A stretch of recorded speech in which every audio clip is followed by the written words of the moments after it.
This is how to make a game with a Unity game engine. Step 1, open the new Unity hub. Step 2, create a new project. No way, buddy! This can take a notoriously long time, so I sped it up for viewing pleasure.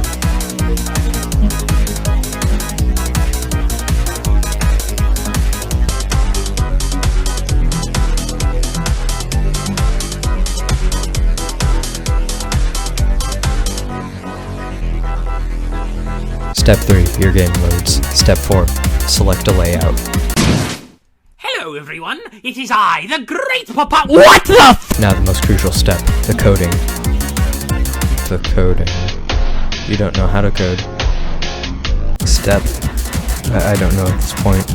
Open up Brackeys, look, browse. You will find a tutorial to use. You will find one.